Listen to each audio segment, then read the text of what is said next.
Our city knows the sweet taste of victory.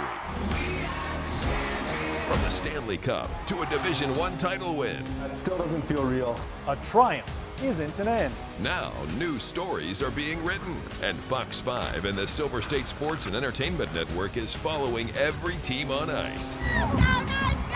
With our UNLV Skating Rebel national champions. It's great for the city, it's great for hockey. How will they defend their title? Let's bring it home!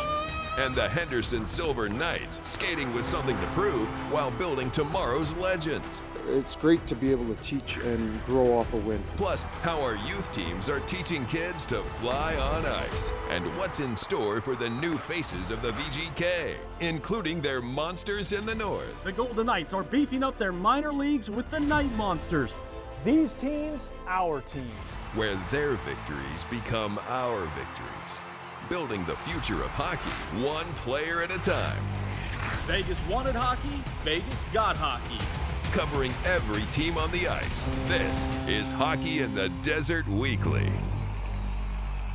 Welcome inside another edition of Hockey in the Desert Weekly. I'm your host, Vince Sapienza. Let's fire home a snapshot of what is in store over the next 30 minutes. We're going to hear some of the Golden Knights Olympians. They're reflecting on their Winter Game experiences. Plus, we'll check in with the Silver Knights, who continue to climb the standings and preview the annual charity game between police and fire, the Guns and Hoses game, which takes place this weekend at Lee's Family Forum. And as always, we'll talk some Scarlet and Gray. Freshman forward Bryce Johnson joining me in studio to talk Skating Rebels hockey. But we begin with the red, white, blue, and gold. For just the third time in our country's history, the United States gold medal winners at the Olympics in men's hockey. The guys beat their northern neighbors just like the ladies did a few days earlier in overtime and by a score of 2-1. Led by Connor Hellebuck, the Winnipeg Jets goaltender made 41 saves and even added an assist on the game-winning goal in overtime.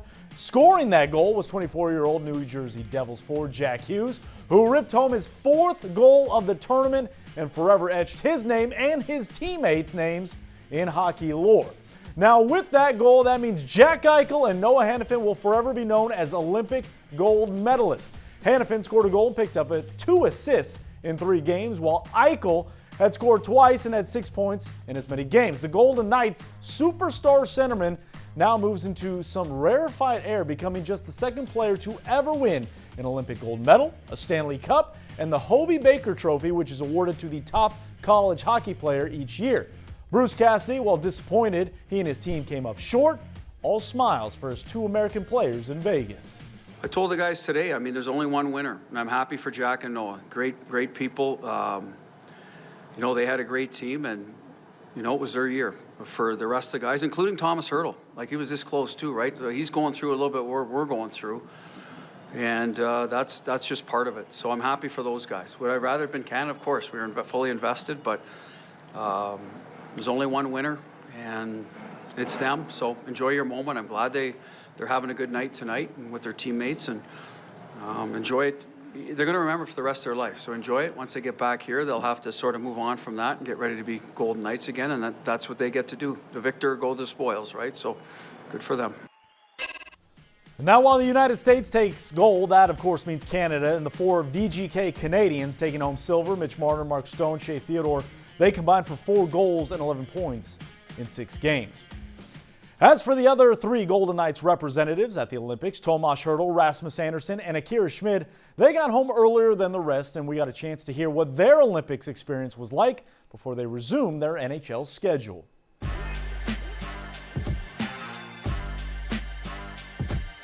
You hear stuff before the Olympics about the rink and all that, but I was pleasantly surprised. Maybe the ice wasn't perfect, but it was still a very nice rink. Village was nice, a lot of fun, good food. A lot of the same food, but it was good. Didn't know what to expect, and we had a great time. And our team was a very tight-knit group, so we hung out a lot and played like card games, board games all the time, which it was a fun experience. Akira Schmid played in just 1 game for Switzerland, getting the call against the Giants known as Canada. The Swiss fell 5-1. But not before the Knights netminder put together what was, at that point, considered the save of the tournament. Yeah, he held on so long to the puck, and I'm like, he's going to run out of real estate soon, but then he kind of dragged me all the way over. But then I'm like, okay, he's still holding on to it. I got to do something to just kick up the leg. Oh, it was an exciting game. That's probably the game you want to play as a goal, and thankfully I got it. Thought I did a pretty good job. Maybe 1 or 2 goals I would like to have back if you want to win against a team like that. But yeah, it was a great experience. Playing. I don't know when you're going to play like a team like that again. And for Schmidt, it turned out to be a learning lesson on the ice, as well as in and around the Olympic Village. We went to the city a couple times. My family is there too, so did some stuff with them. We wanted to go watch the speed skating, that's what it was. But that kind of didn't work out. There weren't any tickets available, and we thought we would have to get tickets, but then at the end of the day we didn't even need tickets. So we kind of messed that up, but we just watched stuff on TV. As for Tomáš Hertl, he also had family with him to experience everything the Olympics offer. He played in all 5 games for Team Czechia, and after getting blown out by Team Canada in the opener, they proved to be a much tougher out in the rematch, ultimately falling in the quarterfinals in overtime 4-3. And I was proud of every single guy because we left everything out there, and obviously nobody expect us battle like that, maybe be like blowout or something, but we got really, really close to obviously be one of the best team, best country in hockey in the world, and after the game was tough to kind of feel how close we've been, but after when you look back, what we did, it was still kind of to be proud of it, the guys in the locker room. Now for the newest knight on the roster, Rasmus Andersson. He had a very different experience. Yeah, it was all right. Andersson played the first 2 games before being scratched for the final 3, including the quarterfinal game against the USA. You're always grateful for representing the your national team in the 3 crowns and all that kind of stuff, and from a personal standpoint, I'll leave it at no comments. He did say that one of his lasting memories from this tournament will be how Team USA honored his former teammate and friend Johnny Gaudreau, who was killed along with his brother after being hit by a drunk driver just 18 months ago. Obviously I teared up quite a bit when I saw the kids and when I saw them skating around with the jersey, and it was literally as we were taking off, and I was like, I teared up, and I went to see them when I was with Calgary and Columbus a couple months ago, and just how strong Mare is with everything. She's raising 3 kids by herself, and her dad is there quite a bit, but those kind of moments hits home, and it was nice to see them really pay tribute to Johnny. You're watching Hockey in the Desert Weekly. Able to poke the puck out to the middle. Here's Connolly dancing in, scores! It's a hat trick for Trevor Connolly, and the Silver Knights have a 4-2 lead. Don't look now, but Trevor Connolly is starting to flex some of that elite level talent that saw him taken 19th overall in the 2024 draft. Since signing his entry-level contract with the Golden Knights, Connolly has had a tough time staying on the ice. He missed the first 6 weeks of the AHL season with a leg injury, and then a lower body ailment kept him out of the World Junior Championship tournament. But as we saw this past weekend, the 19-year-old is back to 100%, netting his first American Hockey League hat trick, putting up 4 goals, 6 points in 2 games against the Abbotsford Canucks. Connolly now has 19 points in 21 games played this season. Just try to stick with it, stay positive, stay in a good mindset, so it's been good. It's been so fun to be back playing again after 2 injuries this year, so just happy to be back on the ice. It's a good feeling. A lot of credits to the guys on the ice for the goals. Some great plays made for sure. Yeah, he was in some good areas. I thought, Trevor 5-on-5 is starting to find his way, starting to find the puck in the right areas. When the puck gets on his stick, good things can happen. We saw him hit the post in the 3rd period too. So, I think he's done a good job with that. We know the skill level he has. It's the play away from the puck that's continuing to work and build on those details. And we saw that because he put himself in good positions to get the goals tonight. Uchaz with 10 seconds on the attack. Uchaz sends in front, score! Jackson Hallam with 6 seconds to go, and the Silver Knights take a 4-3 lead. Jackson Hallam using every second left on the clock to make his mark with just 7 ticks left remaining in regulation. The 23-year-old scored his 8th of the season, helping House Henderson to a two-game sweep over the Canucks.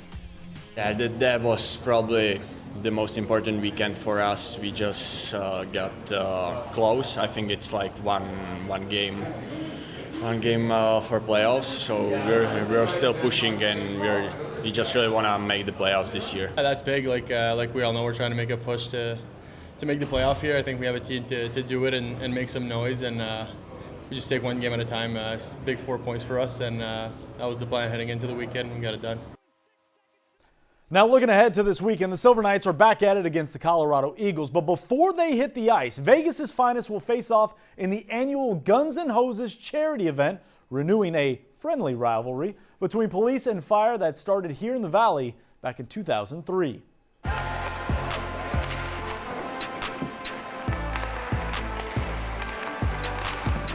Guys look great. Yeah, they work hard. They're having a good time. Earlier this month at America First Center, Silver Knights defenseman Brandon Hickey and assistant captain Mitch McLean put on the tracksuits to help run practice for our first responders ahead of their highly anticipated matchup at Lee's Family Forum. And these guys were great. I'm sure I was a little rusty and didn't explain things correctly a few times, and they just kind of jumped in and figured it out, helped each other out, and so it was a really fun time.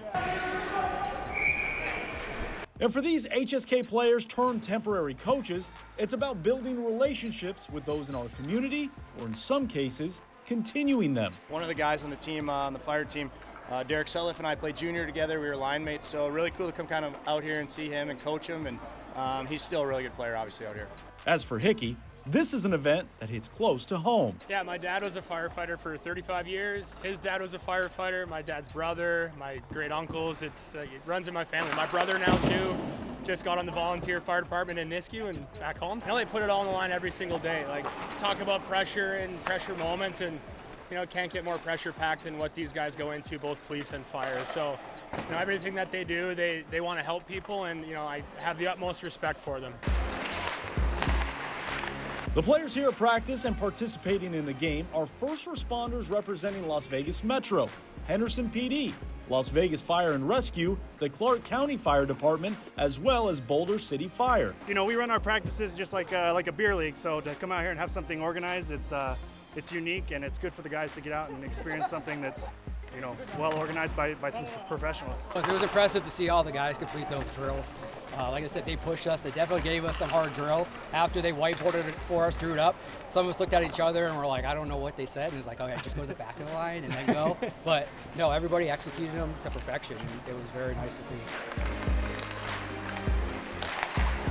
Now, these two teams have plenty of pickup games throughout the year, but the purpose on this platform is not just to play the sport they love, but raise money and awareness for a cause that is shared by both entities. The two charities that we're representing and raising money for, Sin City Fire as well as the Vegas Sentinels, they focus solely on the mental health, not only for firefighters and police, but all of the first responders. And Ryan, he said it best, right? It's like we go into these locker rooms at the beginning of a skate. Sometimes it's quiet, it's somber. We just came off shift. Everyone might have seen something, might have done something on their mind. But when you come back in that locker room, when you're on this ice, you look at these guys behind me right now, they all have a smile on their face. So that's what it does for our mental health. It elevates it. Yeah, so that's the biggest piece here, right, is the police are representing the Sentinels, 501c3, and on the fire side, Sin City FD Sports. And we're focusing on making sure that there's no stigma with mental health and seeking help in the first responder community, providing an outlet for people to get together and to communicate in a safe place away from work, and allow everyone to decompress and just enjoy some time together and play a great sport. And so being able to have this event and several others throughout the year, allow us to target and reach first responders that aren't just hockey fans, right? From basketball and baseball and everything else. It's just a great way to get everyone together. Now, don't let the smiles here fool you. Those in attendance on Saturday will see some competitive cops and firefighters bringing plenty of heat. Oh, it's going to be a great game. It's going to be a lot of fun. Going to be some heavy hits. I already let them know, so it'll be fun. It'll be very entertaining. You know, a release every now and then is good. Sometimes a fight is good for mental health. Yeah. So, can't tell you no. Last year we had a couple of them, and they were actually really good fights. So we'll see what happens this year. It's not because we dislike each other by no means, but sometimes the competition gets the best of you, and that's a way to release that. We work well together on the streets, obviously. We day in and day out, we're partners, but you know, when it gets on the ice, it's pretty heated. And these guys are a good group of guys, and you know, I'll let the score speak for itself, but you know, the last 3 years has been pretty interesting. PD always puts up a good fight, but my money is on the Fire guys. We've got some great players and some good chemistry, and we've been putting in some work, so we'll see what happens. All right, so here are the details for the 2026 Guns and Hoses charity game Saturday, February 28th, Lee's Family Forum. The fun starts at 11 a.m. on the Tilt Yard. With games, you'll be able to check out police and fire vehicles right in front of the Stronghold. Puck drop is set for noon. Now, starting at 2 o'clock, there will be additional activities and activations prior to the Silver Knights game taking on the Colorado Eagles at 6. For tickets to the game, there's a link on our website, fox5vegas.com. Still loose. Gustafson scores! Sends it down. Wall. A save by Marchevsky. They score! It's a hat trick for Jordan Gustafson. Have yourself a game. Jordan Gustafson on a weekend where the Tahoe Night Monsters turned into the Golden Monsters. The former 2022 third-round pick scored his third hat trick of the season and first 6-point game in franchise history. He has since been named the ECHL Player of the Week with 7 points in 3 games. He now has 22 points in 21 games played for Tahoe. And after back-to-back wins over Idaho, the Night Monsters now sit 4th in the division, 6th in the conference, and 13th in the league. We'll be right back. Welcome back inside Hockey in the Desert Weekly. Vince Sapienza. It is now time to turn our attention to the Scarlet and Gray, and to do so we had to bring someone special in studio. Bryce Johnson, freshman forward for the Scarlet and Gray. You are the first repeat interview of the season, and you must be doing some things right. 25 points in 29 games your first season in the ACHA. I guess first things first, how quickly has this year gone for you, and what's been going so right in your game? It's been a whirlwind. I mean, yeah, it's gone so fast. I was thinking about that on the drive here. But yeah, it's just gone so quick. And in your game in particular, like what has translated so well? Because I know when we talked about a month and a half or so ago, you were talking about, you know, the transition to being a student athlete is one thing, transition to this level of play is another. Yeah, I mean, yeah, it's all about the work that we put in practice. I think just the older guys helping us get comfortable early, that really helped me a lot. And yeah, I think my game just translated well this season. Let's talk about the team a little bit. Obviously an incredible regular season, WCHL champions, back-to-back seasons. The next team in your way is Division II Boise State, and they're going to close out your home finale at City National Arena with the Broncos.